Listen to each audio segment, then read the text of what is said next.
Kita masuk ke materi kedua, mengenai jenis konten yang efektif untuk media sosial. Sebagai pendahuluan, masih banyak organisasi yang menganggap bahwa keberhasilan media sosial hanya ditentukan oleh seberapa sering mereka mengunggah konten. Padahal, yang jauh lebih krusial adalah jenis konten yang diproduksi. Bagaimana konten tersebut disesuaikan dengan tujuan pemasaran, serta keselarasan dengan perilaku unik audiens di setiap platform. Perlu diingat, masalah utamanya bukanlah sekadar berapa kali kita posting, melainkan konten seperti apa yang paling tepat untuk tujuan spesifik yang ingin kita capai. Sebelum membahas format secara spesifik, mari kita perhatikan data urgensi pasar digital Indonesia di tahun 2025. Dari 212 juta pengguna internet, 143 juta diantaranya merupakan pengguna aktif media sosial. Namun, tren yang paling fenomenal terjadi di sektor video commerce. Tercatat ada 800.000 penjual aktif, yang memicu angka fantastis hingga melampaui 2,6 miliar transaksi. Lonjakan transaksi hingga 90% ini menjadi bukti mutlak bahwa format konten berbasis video adalah ujung tombak paling efektif untuk mendongkrak penjualan saat ini. Selanjutnya, mari kita bedah definisi dari konten yang efektif. Konten disebut efektif jika mampu menghasilkan respons audiens yang selaras dengan tujuan komunikasi dan bisnis pada tahap perjalanan pelanggan tertentu. Penting untuk diingat bahwa efektivitas konten harus dinilai berdasarkan sasaran spesifiknya. Untuk tahap brand awareness, kita berfokus pada jangkauan seperti reach dan share rate. Pada tahap consideration, metriknya bergeser ke arah watch time dan trafik ke halaman produk.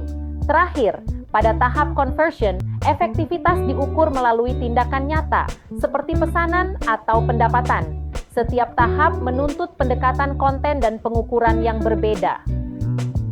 Mari kita bedah penerapan model AIDA dalam strategi konten media sosial. Untuk tahap attention, fokuslah pada konten ringan dan visual yang menarik perhatian dengan cepat.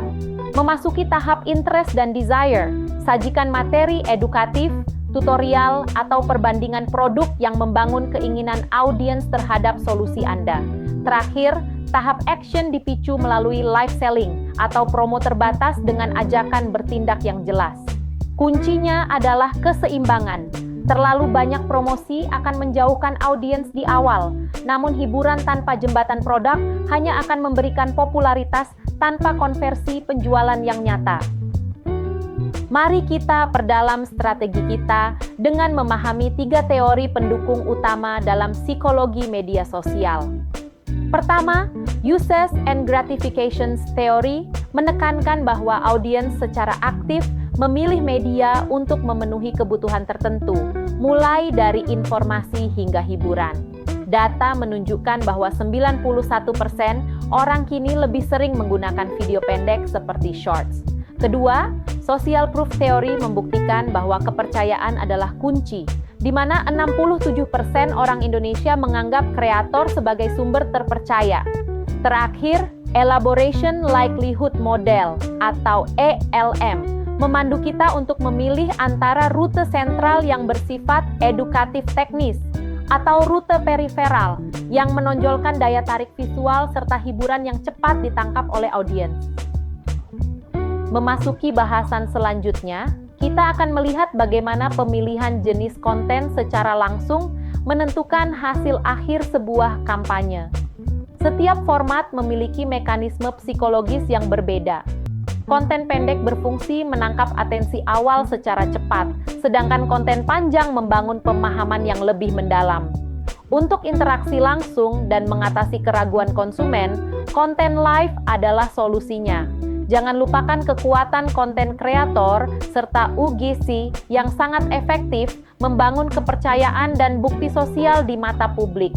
Urgensi ini nyata terlihat pada data 2024, di mana kontribusi video commerce di Asia Tenggara melonjak 5 kali lipat hingga mencapai 20% dari total transaksi e-commerce.